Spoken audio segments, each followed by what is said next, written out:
AFRAM zone, we always speak of AFRAM because there is Africa and there's also Madagascar. And both are very different from each other, although we share so many things, especially when it comes to the SVD family. We were talking about strength and challenges. I would rather start with challenges because, you know, people who do not really know Africa and Madagascar, they think of some, you know, fixed ideas and pictures, like pictures of famine, pictures of war. We have dictators, we have people migrating from one place to the other, even those leaving their countries, risking their lives to look for a better home, a better place. Sometimes they think of hunger, poverty. All of that we could not deny, they are there. And I think that's really one of our very big challenges. And aside from that, we still need people to be more educated and to also know more about their neighbors and improve the communications, because we are far from each other because of lack of communications. And in our SVD zone, the AFRAM zone, is a big challenge to find some funds in order to continue to function.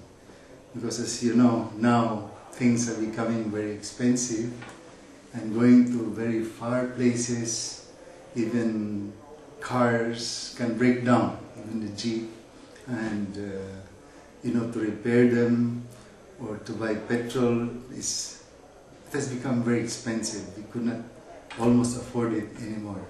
So these are just a few of the challenges that we are facing. Physically, it could be very, very tiring, difficult, and yet there are so many good points or happy parts of being a missionary in Africa. For instance, I was really happy to hear that Africa is now one of the fastest growing Catholic churches. You know,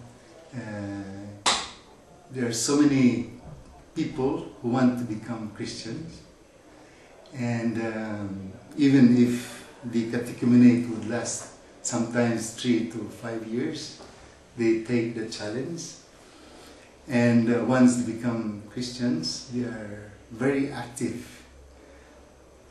If you look at our celebrations, for instance, masses could last for 3 hours. If there are ordinations, it could last for 6.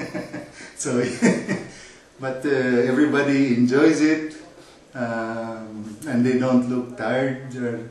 And the songs that are composed, you know, when back home, I feel sometimes very sad because already I left the Philippines for more than 30 years. I know, something like 30 years, and yet there are always almost the same songs that I hear.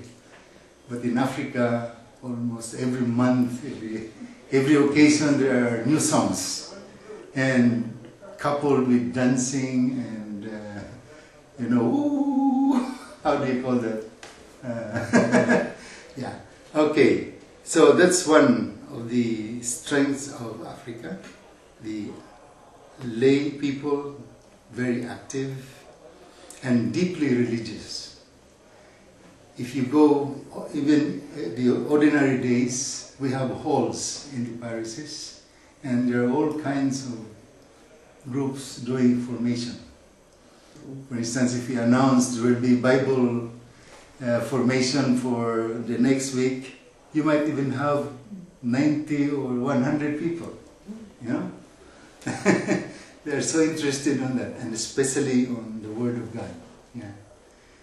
Another strength is the number of occasions that we are having.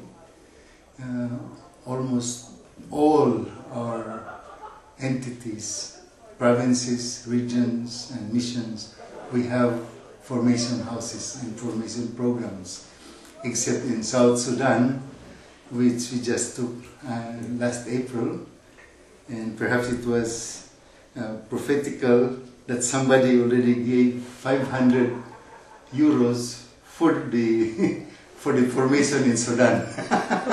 So I handed it to the superior and told him, you see,